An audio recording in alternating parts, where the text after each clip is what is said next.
Hello, हाय, good evening, Ram Ram, Radhe Radhe, जय श्री कृष्णा। मैं गार्गी सारस्वत और आप मेरे साथ जुड़े हुए हैं टारगेट विद अंकित के प्लेटफॉर्म पर। और सभी प्यारे प्यारे बच्चों का तहे दिल से स्वागत है। आप चाहते थे वृद्धि और विकास पर भी बात हो एक बार, तो आज के आपके जो बेहतरीन से प्रैक्टिस सेट के अंदर बेहतरीन से प्रश्न हैं। शुरुआत में जब आप सीडीपी देखोगे तो उसके 3 से लेकर 4 क्वेश्चन वृद्धि और विकास यानी कि ग्रोथ एंड डेवलपमेंट टॉपिक से ही होंगे। तो उसको एक बार अच्छे तरीके से करना, रिवाइज करना जरूरी है। और बाकी आपकी प्रैक्टिस सेट चल ही रहा है, आप जानते ही हैं, मैंने आपको पहले भी बताया है कि 4:30 बजे यानी 5 बजे की क्लास से पहले 4:30 बजे मैं आपका इंग्लिश पेडागोजी का एक प्रैक्टिस सेट कराती हूँ। उसके बाद शाम के 8 बजे भी हम लोग आपका किसका पेडागोजी का ही प्रैक्टिस सेट करते हैं। जैसे आज एसएसटी का प्रैक्टिस सेट है, कल फिर मैथ्स का होगा, फिर साइंस का होगा, फिर एसएसटी का होगा। तो इसी तरीके से आपका प्रैक्टिस सेट चल रहा है और बेहतरीन तरीके से आपको सभी क्लासेस लेनी है। तो आ जाएं, सबसे पहला प्रश्न बेहतरीन सा और आपसे जवाब बहुत ज्यादा अपेक्षित है। डेवलपमेंट के किस स्टेज में बहुत सारे हार्मोन संबंधी परिवर्तन हार्मोन संबंधी परिवर्तन जो है, अरे भैया जी क्या है,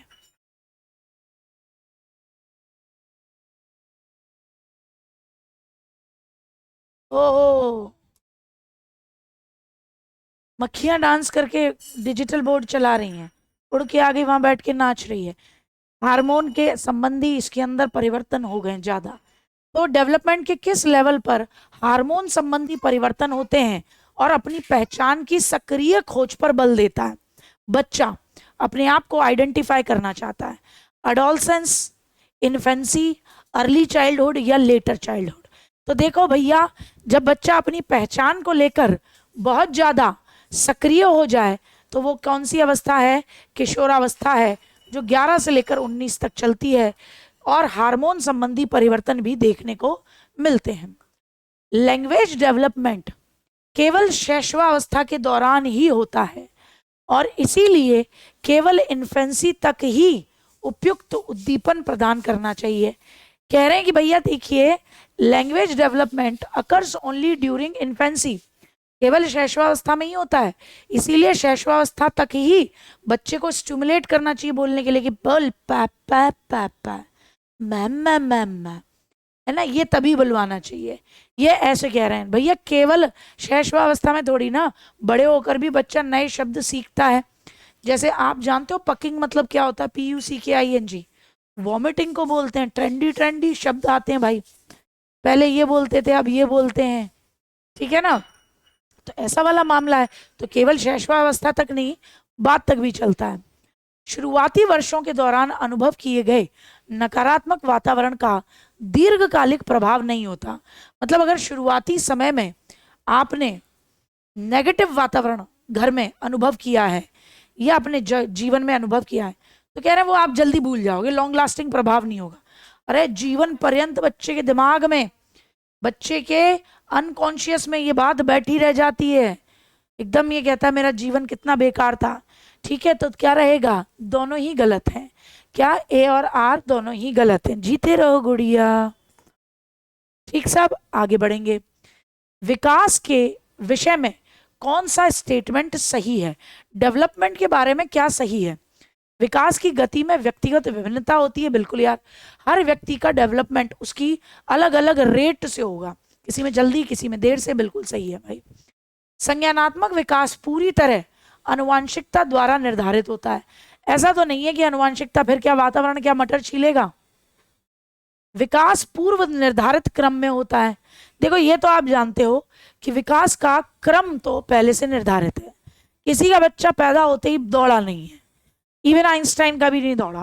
वरना सोचो जॉम्बी लगता बच्चा, गर्दन पे कंट्रोल नहीं है, लटकी हुई गर्दन लेके बच्चा भाग रहा है, सोचते ही एकदम ऐसे सरसरी सी आ जाती है। तो ये तो बात सही है, विकास पहले से निर्धारित क्रम में होता है और विकास के सभी पक्ष आपस में जुड़े हुए हैं। तो पहला, तीसरा और चौथा हमारे सही हैं। पहला, तीसरा, चौथा हमारे सही हैं। इसी को हम क्या लगाएंगे? टिक लगाएंगे। नेक्स्ट, वे गणित के प्रश्न जो परिकल्पना परिस्थितियों से संबंधित है। अब आप कहोगे अरे मैम ये तो मैथ्स की पेडागोजी हो गई। नहीं है, डेवलपमेंट विकास से ही जुड़ा हुआ, तो विकास की स्टेजेस से जुड़ा हुआ ही है। आप बताएंगे, आपसे कह रहे हैं कि गणित के वो प्रश्न जो हाइपोथेटिकल परिस्थितियों से जुड़े हुए हैं, जो बीज गणितीय कथन आलेखित करते हैं, ठीक है, प्रारंभिक पाठ्यचर्या का एक भाग है। ठीक, इस विचार का आधार है कि किशोरावस्था का बच्चा कौन सा काम करने में सक्षम है। बताओ किशोरावस्था का बच्चा कौन सा काम करेगा? अमूर्त चिंतन, मूर्त पदार्थों के साथ निश्चित क्रियाएं, इसकी विटामिन डी और ये सब दे दो तो, या फिर यहाँ से ले जाओ, ये तो यहाँ सबके सामने यहाँ वो कर रहा है, खोजा भी नहीं। तो बताओ, अमूर्त चिंतन, मूर्त पदार्थों के साथ निश्चित संक्रियाएं, श्रेणीबद्ध कार्य या वर्गीकृत कार्य, बताओ क्या रहेगा? क्या रहेगा? बिल्कुल सही बात है भैया, अमूर्त चिंतन रहेगा। कौन सा कार्य करते हैं? अमूर्त चिंतन करने में सक्षम है। मूर्त पदार्थों के साथ तो मूर्त संक्रियात्मक में भी रहता है। ठीक, श्रेणीबद्ध कार्य, वर्गीकृत कार्य, ये तो मूर्त संक्रियात्मक में भी होता है। और मूर्त संक्रियात्मक की एज होती है 7 से लेकर 11 साल, यानी कि लेटर चाइल्डहुड की बात है। यानी किसकी बात है? लेटर चाइल्डहुड की बात है। नेक्स्ट पर बात करेंगे। ये देखकर कि उनका बेटा रवि पढ़ने में रुचि रखता है और 3 साल की उम्र में पढ़ सकता है। भाई क्या बात है, 3 साल की उम्र में पढ़ सकता है। उसके मम्मी पापा ने उसको बहुत सारी किताबें दिलवाई।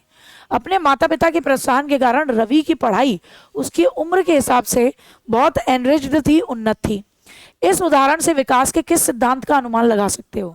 विकास पहले से निर्धारित पथ का अनुसरण नहीं करता, विकास समीपस्थ है, विकास सिर से लेकर पैर तक चलता है, विकास आनुवंशिकता और पर्यावरण के बीच परस्पर क्रिया का परिणाम है। बताओ भाई क्या लग रहा है? बताओ भाई क्या लग रहा है? बताओ। पहले से रुचि रखता था, पढ़ने में रुचि रखता था, तो 3 साल में पढ़ सकता है, ये देखकर मम्मी पापा ने किताबें दिला दी। तो आनुवंशिकता भी है कि पढ़ सकता है 3 साल का बच्चा, और फिर माँ बाप ने किताबें दिला दी, तो पर्यावरण और विकास के बीच में, आनुवंशिकता के बीच में अंतःक्रिया का परिणाम होता है। निम्न में से कौन सा कथन विकास और लर्निंग के बारे में लेव वाइगोत्स्की के दृष्टिकोण का सही वर्णन करता है? देखो भैया, लेव वाइगोत्स्की का जो प्रॉपर अप्रोच है वो क्या कहता है? दोनों का संबंध अनुक्रमिक है, विकास और अधिगम दोनों एक दूसरे के साथ सिक्वेंशियल है, यानी विकास होगा तो अधिगम होगा, ऐसी बात मानते हैं आपके वाइगोत्स्की साहब। या दोनों का संबंध निश्चल है, या दोनों का संबंध स्टेबल है, मतलब स्थायी संबंध है, परिवर्तन नहीं होगा। अधिगम अक्सर विकास के अग्रिम होता है, विकास से पहले लर्निंग हो जाती है, या विकास अक्सर अधिगम के अग्रिम होता है, यानी पहले विकास होता है फिर अधिगम होता है, या अधिगम विकास से पहले होता है। बताएं, पहले विकास होता है फिर अधिगम होता है भैया, याद रखना। तभी तो वो कहते हैं पहले बच्चा भाषा सीखेगा फिर विचार। तो पहले विकास हुआ, पहले विकास हुआ, तब वो दुनिया से इंटरेक्शन करने लगा, फिर लर्निंग करने लगा। तो क्या कहेंगे? विकास अधिगम के अग्रिम है। अग्रिम यानी कि विकास पहले और अधिगम फिर बाद में। ठीक है साहब, देख लेना। Development often proceeds learning, development learning से पहले होता है। विकासवादी सिद्धांतकार जो विकास की प्रक्रिया को जीवन भर फ्लेक्सिबिलिटी के रूप में देखते हैं कि पूरे जीवन भर होती है विकास की प्रक्रिया, विकास होता रहता है, और इसे ये एकदम फ्लेक्सिबिलिटी के रूप में देखते हैं कि आपको कहीं पर भी कुछ भी सीखने को मिल सकता है। ये किसके महत्व पर जोर देते हैं? आनुवंशिकता। भैया आनुवंशिकता स्थायी है, उसमें जीवन भर का मामला नहीं है, और नहीं फ्लेक्सिबिलिटी होती है। ये तो कटा। पर्यावरण और अनुभव, क्षेत्र विशिष्ट बुद्धि, या कैटल की क्रिस्टलाइज्ड इंटेलिजेंस की बात करते हैं। किसकी बात करते हैं? ये मानते हैं कि पर्यावरण के साथ रहकर आपको कई तरीके के अनुभव होंगे, और जीवन भर आप इन अनुभवों के आधार पर अलग अलग तरीके से विकास करेंगे। ठीक साहब, आ जाइए। विकासात्मक प्रक्रिया में असंततता का क्या मतलब है, यानी डेवलपमेंट की प्रोसेस में आपकी डिसकंटिन्यूटी का क्या मतलब है। डिसकंटिन्यूटी क्या होती है डेवलपमेंट में, तो बताएंगे भाई क्या होती है डिसकंटिन्यूटी। दुनिया को समझने के नए तरीके जो विकास की प्रक्रिया के दौरान सामने आते हैं। विकासात्मक प्रक्रिया में आने वाले नेगेटिव विराम, विकास में एक नीचे की ओर नकारात्मक प्रवृत्ति या विकासात्मक प्रक्रिया में हस्तक्षेप। ये जब क्वेश्चन आया था ना, तो बच्चा ये सोचता था कि डिसकंटिन्यूटी का मतलब कि विकास की प्रक्रिया में जब चरण आ जाते हैं उसे डिसकंटिन्यूटी बोलते हैं। बहुत आसान है, कितना आसान होता अगर ये ऑप्शन होता, लेकिन यहां तो बैंड बजी हुई थी। तो सबसे सही में क्या कहा जाता है, असंततता यानी डेवलपमेंट में डिसकंटिन्यूटी का मतलब है कि दुनिया को समझने के लिए, संज्ञानात्मक विकास में दुनिया को समझने के नए तरीके जो विकास की प्रक्रिया के दौरान सामने आते रहते हैं। ना कि आप इसे नकारात्मक विराम कहोगे, नेगेटिव विराम नहीं है, क्योंकि आप अलग अलग स्टेजेस में कुछ ना कुछ सीख रहे हो, तो विराम तो कहीं आया नहीं। विकास में एक नीचे की ओर नकारात्मक प्रवृत्ति भी नहीं है। आप जीन पियाजे का सिद्धांत देखो, संवेदी पेशी से औपचारिक तक पहुंचने में बढ़ोतरी हुई है, नकारात्मक प्रवृत्ति नहीं है। विकास प्रक्रिया में हस्तक्षेप नहीं, तो क्या रहेगा, ए रहेगा। ए आपका सही उत्तर माना जाएगा। क्या माना जाएगा, ए आपका सही उत्तर माना जाएगा। कोई दिक्कत किसी को यहां तक? बहुत बढ़िया, बहुत बढ़िया, यहां तक किसी को कोई दिक्कत नहीं? बहुत बढ़िया, बहुत बढ़िया चल रहे हो, मतलब बहुत बढ़िया। लेकिन एक बात बता दूं, ये क्लास लाइव नहीं चल रही है, इसी एक महत्वपूर्ण कार्य की वजह से मुझे जाना पड़ गया, और ये क्लास मैं 2 बजे रिकॉर्ड कर रही हूँ। तो आपको ये क्लास आपकी क्लास से 3 घंटे पहले की मिलेगी। ठीक है साहब, आओ। पालन पोषण की प्राधिकारी शैली किस पर आधारित है? देखो, माता पिता अथॉरिटेटिव स्टाइल में, कि एकदम मम्मी पापा ही बता दें, ए इधर जाओ उधर मत जाओ, ऐसे करो वैसे करो, ये स्टाइल किस पर बेस्ड है बताएं? बच्चे के बारे में खुद निर्णय लेना, बच्चे के पक्ष को न सुनना, बच्चे से अविवेकपूर्ण मांग करना, जब संभव हो तब बच्चे के साथ साझेदारी में निर्णय लेना। तो ऐसा कुछ नहीं है। बच्चे के बारे में खुद निर्णय लेना क्या रहेगा, बताएंगे? आप बताएं, प्राधिकारी शैली किस पर आधारित है? अथॉरिटेटिव शैली किस पर आधारित है? आपको ये बताना है। अथॉरिटेटिव स्टाइल किस पर आधारित है? आप making your own decision about the child, बच्चे के बारे में आप सारे डिसीजन लोगे, बच्चे को नहीं सुनोगे। Making unreasonable demands of the child, बच्चे की कैसी भी मांग हो उनको मान लोगे। या मेकिंग डिसीजन इन पार्टनरशिप, आप प्राधिकारी शैली में पार्टनरशिप में निर्णय लोगे। बताएं, बताएं भाई, क्या करोगे, क्या करोगे? अथॉरिटेटिव स्टाइल क्या होती है? ये तुम्हारा होमवर्क रहेगा, ताकि तुम्हें पता लगे तुम्हारे घर में किस तरीके की स्टाइल में तुम्हें पेरेंटिंग मिल रही है। ठीक, तो हर बच्चा बताएगा। पेरेंटिंग की 2-4 स्टाइल होती हैं। एक होती है हेलीकॉप्टर स्टाइल, ठीक है, हेलीकॉप्टर। एक सबमिसिव होती है, ठीक है, सबके कारण पता लगाना, फिर कल इस पर डिस्कशन करेंगे। एक अथॉरिटेरियन होती है, अथॉरिटेरियन। एक होती है आपकी प्रभुत्ववादी, जिसे बोलते हो आप प्रभुत्ववादी, और एक होती है प्राधिकारी। और सबकी इंग्लिश भी याद करना, क्योंकि सबकी इंग्लिश से मामला अलग होगा। ये होमवर्क में बताना और फिर बताना, इसका स्क्रीनशॉट ले लो। नेक्स्ट पर, विकास का वह चरण जब कोई जीव सबसे तेजी से किसी विशेष कौशल या विशेषता को प्राप्त कर सकता है, उसे क्या कहते हैं?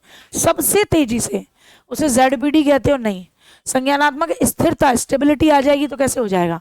विकासात्मक विलंब कहोगे कि डेवलपमेंट में डिले हो गया? नहीं।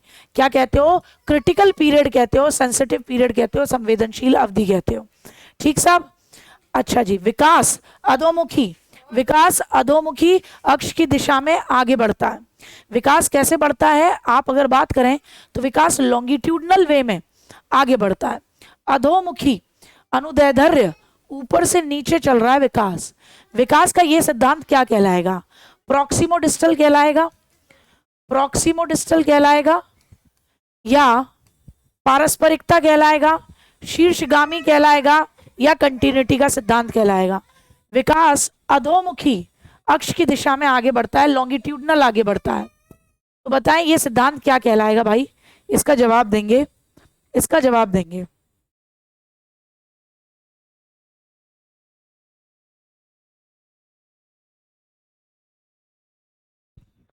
क्या, कौन सा कहेंगे इसको? देखो प्रॉक्सिमोडिस्टल तो सेंटर से पेरिफेरल की तरफ चलता है, ठीक है। कहां से कहां तक चलता है? सेंटर से पेरिफेरल की तरफ चलता है, पेरिफेरल। तो कौन सा रहेगा? शीर्ष अधोमुखी, जिसे आप क्या बोलते हो? जिसे आप सिफेलोकॉडल भी बोलते हो। क्या बोलते हो गुड्डा? सिफेलोकॉडल भी बोलते हो। सही पोषण, पर्याप्त नींद और शारीरिक गतिविधि बच्चों की सामाजिक संपर्क में संलग्न होने की क्षमताओं को बढ़ावा देगी। सही से खाना मिल रहा है, पर्याप्त नींद मिल रही है, शारीरिक गतिविधि भी प्रॉपर है, तो बच्चे समाज के साथ अच्छे से इंटरेक्ट कर पाएंगे, जो बदले में संज्ञानात्मक विकास को प्रेरित करेगी। मेंटल डेवलपमेंट अच्छा होगा। विकास के सभी पहलू इंटर रिलेटेड हैं और एक दूसरे को प्रभावित करते हैं, दोनों सत्य हैं, और आर ए की सही व्याख्या भी करता है। ठीक साहब, नेक्स्ट पर बात करते हैं। जब से सुनीता ने चलना शुरू किया, वो जब भी म्यूजिक सुनती है नाचना शुरू कर देती है।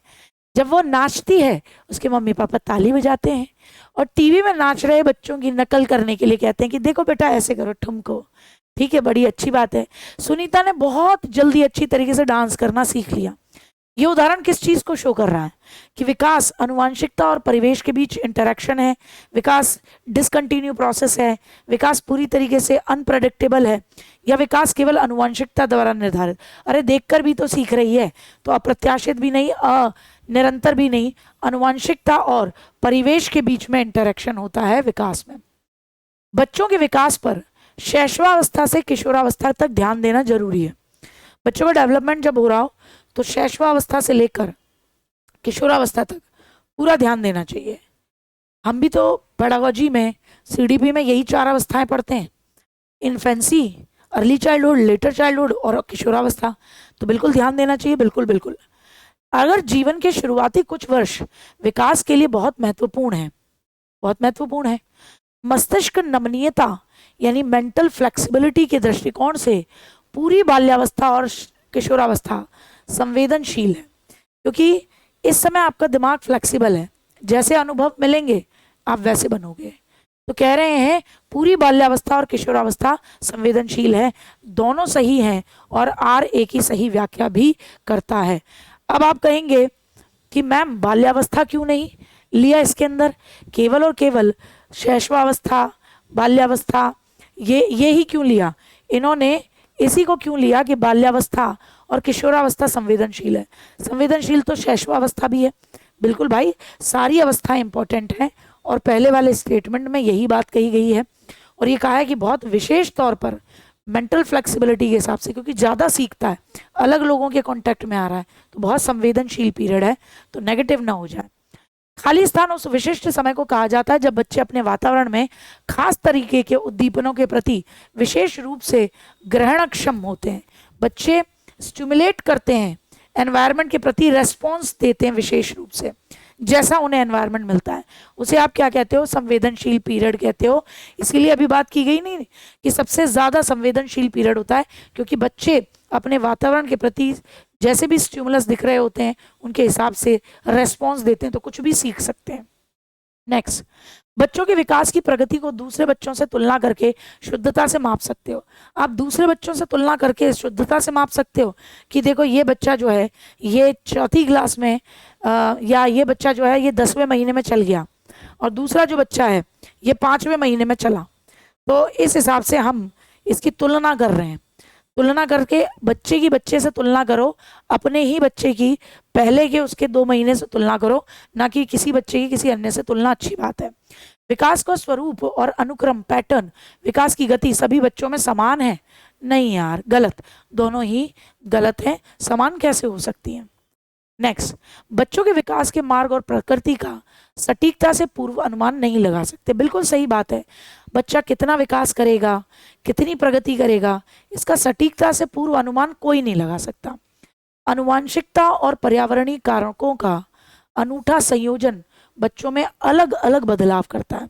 आप आज देख रहे हो कि ओ जी मेरा बच्चा तो बनेगा रॉक स्टार, आपका बच्चा बन जाए डीएम, एसडीएम, आपका बच्चा बन जाए पढ़ने में आईपीएस ऑफिसर, उसके मन में अलग हो। वातावरणीय कारक के दोस्त ऐसे मिले, जीवन में घटनाएं ऐसी आई। तो विकास में क्या है, आनुवांशिकता और पर्यावरणीय कारकों का कॉम्बिनेशन है जो बच्चों में अलग अलग बदलाव तय करता है। इसलिए आप 100% पूरी तरीके से सटीकता से पूर्व अनुमान नहीं लगा सकते। Both are right with correct explanation. समीप दूराभिमुख सिद्धांत, जिसे आप बोलते हो प्रॉक्सी मोडिस्टल, इस सिद्धांत को किस उदाहरण से दर्शाया गया है? शिशु अपनी बाहों के इस्तेमाल से पहले अपनी आंखें विकसित कर लेता है।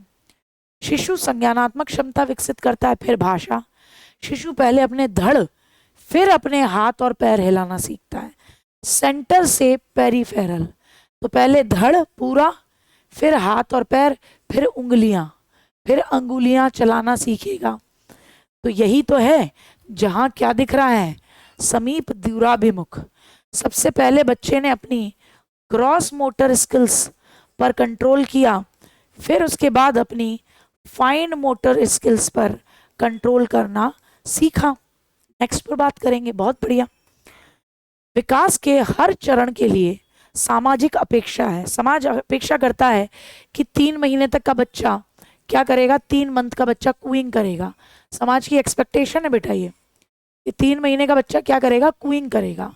इसको आप क्या कहते हो, डेवलपमेंट टास्क, डेवलपमेंट की आवश्यकता, डेवलपमेंट का एरिया, डेवलपमेंट की बाधा, बैरियर, इसे आप कहते हो डेवलपमेंट टास्क या डेवलपमेंट के माइलस्टोन। इसे आप डेवलपमेंट टास्क या डेवलपमेंट माइलस्टोन भी कहते हो कि आप इस उम्र तक ये चीज प्राप्त कर पाओगे।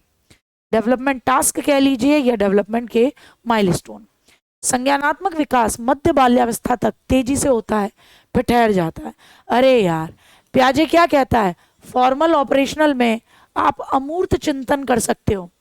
क्या कहता है, फॉर्मल ऑपरेशनल में आप क्या कर सकते हो, अमूर्त चिंतन, अमूर्त चिंतन कर सकते हो। तो कैसे कहोगे यार ये वाली बात, काट दो इसको। मानव मध्य बाल्यावस्था के बाद नई चीजें नहीं सीखता, बोगस, पूरे जीवन भर सीखते रहते हैं बेटा यार। हम कितनी सारी चीजें सीखते रहते हैं, सीखते हैं कि नहीं सीखते? तो कोई कैसे कह सकता है कि मध्य बाल्यावस्था के बाद हमारी बुद्धि काम करना बंद कर देगी? ऐसा हुआ? मध्य बाल्यावस्था के बाद तुमने सीखना छोड़ दिया तो फिर क्लास में क्या कर रहे हो, बताओ बताओ, अगर ऐसा हो जाए। एक नेक्स्ट क्वेश्चन पर आते हैं। बाल विकास में संवेदनशील अवधि क्या है, क्रिटिकल पीरियड क्या है, सेंसिटिव पीरियड क्या है? केवल संज्ञान और अधिगम्य तीव्रता से प्रगति से संबंधित अवधि। विशिष्ट क्षमताओं के विकास के लिए बेस्ट अवधि, इष्टतम यानी बेस्ट, वो अवधि जिसमें केवल भाषाई विकास को गति दी जा सके, वो अवधि जिसमें शारीरिक विकास चरम पर हो। अच्छे से देख के बताओ भाई, हाँ, जल्दबाजी ना हो, जल्दबाजी ना हो। कल एकदम लाइव मिलेंगे, जवाब देना सारी पेरेंटिंग की शैलियों का, और बताना घर में कौन सी शैली में जी रहे हो। खुद जब मम्मी पापा बनोगे तो कौन सी शैली में अपने बच्चे को छोड़ोगे। एक आध कोई सा ऐसा ना निकले जो ये कहे हम तो सुबह नाश्ते में 2 डंडे और रात में डिनर में 2 डंडे देंगे।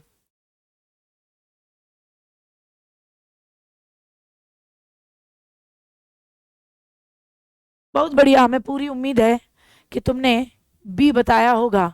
जिसने बी बताया वो अपनी पीठ थपथपाएं, जिसने और कुछ बताया वो अपने गाल थपथपाएं और अपनी पिटाई भी खा लें थोड़ी सी। अरे भाई देखो, संवेदनशील अवधि जो कि बच्चे के डेवलपमेंट के लिए बेस्ट है, जिसमें कि बच्चे का विकास बहुत बेहतरीन होता है, जिसमें कि बच्चे का ऐसा समय है जो सबसे उपयुक्त समय है, संवेदनशील समय, जहां पर बच्चे के विकास पर ज्यादा नजर रखनी है, क्योंकि वहां पर सबसे अच्छा विकास होता होगा। तो विशिष्ट क्षमताओं के विकास के लिए सबसे बेस्ट पीरियड, न कि आपकी अधिगम्य तीव्रता से प्रगति से संबंधित, या केवल भाषाई विकार, या केवल शारीरिक वृद्धि जिसमें चरम पर होना। नेक्स्ट, निम्नलिखित उदाहरण विकास के किस सिद्धांत की व्याख्या करता है? एक बच्ची चलने से पहले खड़ा होना सीखती है, जाहिर सी बात है, और बोलने से पहले बलबलाना सीखती है। इसके बारे में बात करता है कि विकास सिक्वेंशियल होता है, क्रमबद्ध। विकास सिर से पैर की तरफ होता है। विकास अव्यवस्थित होता है। विकास केंद्र से हाथ पैरों की तरफ होता है। यानी क्या विकास प्रॉक्सिमोडिस्टल है? प्रॉक्सिमोडिस्टल। क्या विकास सिफेलोकॉडल है? सिफेलोकॉडल। या क्या विकास का सीक्वेंस है? चलने से पहले खड़ा होना, बोलने से पहले बलबलाना। बताएंगे भाई क्या रहेगा, क्या बात कह रहा है? कोई तो ये नहीं बता दे रहा। बहुत बढ़िया, विकास का सीक्वेंस होता है। अगर आप बोल रहे हो चलने से पहले खड़ा होना सीखती है, ठीक है, आप एक बार को इसे प्रॉक्सिमोडिस्टल मान सकते हो कि पहले ग्रॉस मोटर स्किल सीखी, फिर उसके बाद में उसमें भी आप ग्रॉस मोटर कैसे कहोगे? चलना भी तो ग्रॉस मोटर है, फाइन मोटर तो नहीं है। खड़ा होना सीखा, ये भी ग्रॉस मोटर है, तो प्रॉक्सिमोडिस्टल तो होगा ही नहीं। सिर से पैरों की ओर, तो इसमें भी ऐसी कोई बात नहीं है। बोलने के लिए भी मुंह लगता है, बलबलाने के लिए भी मुंह लगता है। एक ही बनेगा कि विकास क्या है, सिक्वेंशियल है। निम्न में से कौन सा उदाहरण विकास के समीप दूराभिमुख यानी प्रॉक्सिमोडिस्टल प्रॉक्सिमोडिस्टल सिद्धांत को दर्शाता है? कौन सा एग्जाम्पल प्रॉक्सिमोडिस्टल डेवलपमेंट को दर्शाता है? चलना सीखने से पहले बच्चे की आंखों का इस्तेमाल, भुजाओं का प्रभावी प्रयोग से हाथों का इस्तेमाल करने की क्षमता बढ़ती है। विशिष्ट उंगलियों की गति को एकत्रित करना सीखने से पहले पकड़ने में निपुणता हासिल नहीं की जाती। ये तो कट ही गया। शरीर के आकार के लिए नर्वस सिस्टम वृद्धि के बहुत सारे स्वरूप देना। तो बताएं प्रॉक्सिमोडिस्टल में कहाँ लग रहा है कि भैया विशिष्ट उंगलियों की गति को एकत्रित करना सीखने से पहले पकड़ने में निपुणता हासिल नहीं की जा सकती। ये वाली बात कह रहे हैं। भुजाओं के प्रभावी प्रयोग से हाथों का इस्तेमाल करने की क्षमता बढ़ती है। अगर आप अपनी आर्म्स का प्रभावी इस्तेमाल करेंगे तो फिर आपकी भुजाएं, हाथ प्रॉपर तरीके से चलेंगे।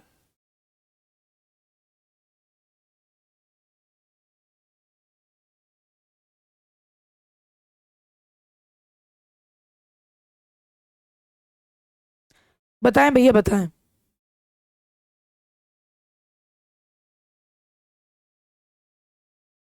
बताएं, बहुत बढ़िया, बहुत बढ़िया। ज्यादा क्वेश्चन नहीं है, बस खत्म है।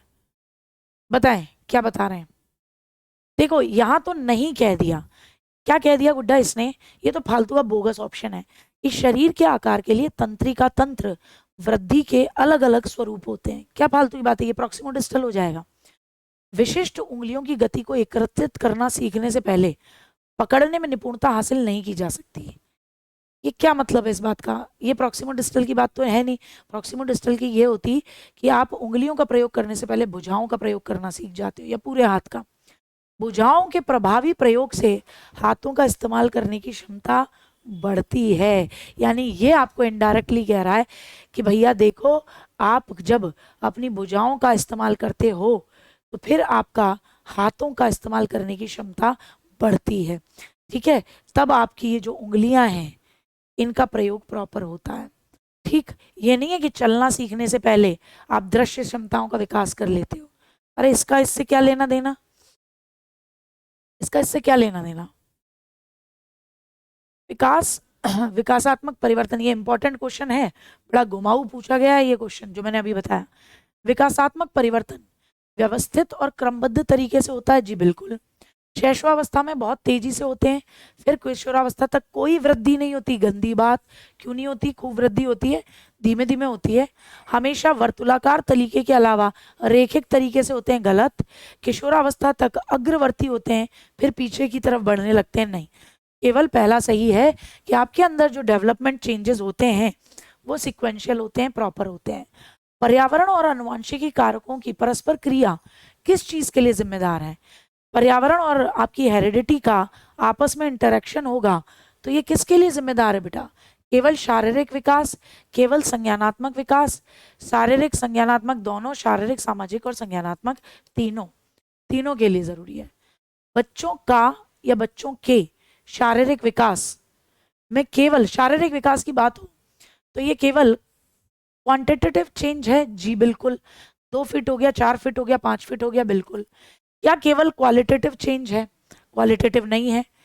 इसकी सटीकता से विकासात्मक प्रतिमान में तुलना करके आप भविष्यवाणी की जा सकते हो, या एक सिस्टमैटिक और सिक्वेंशियल तरीके से होता है, लेकिन अलग अलग बच्चों के विकास की दर अलग अलग होती है।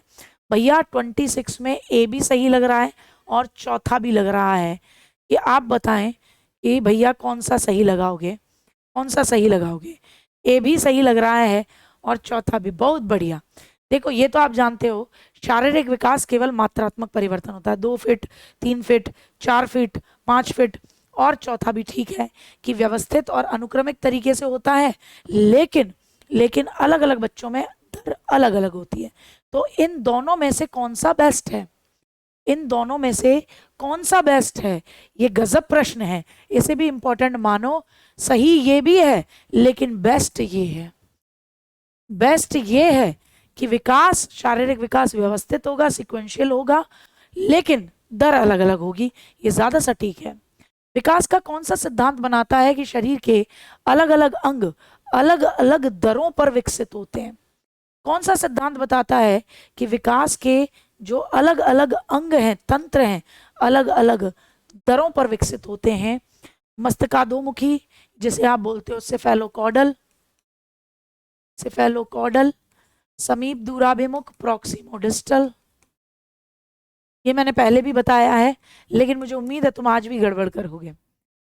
बताएंगे शरीर के अलग अलग तंत्र अलग अलग रेट पर डेवलप होते हैं, अलग अलग ऑर्गन्स, सिस्टम्स अलग अलग रेट पर डेवलप होते हैं।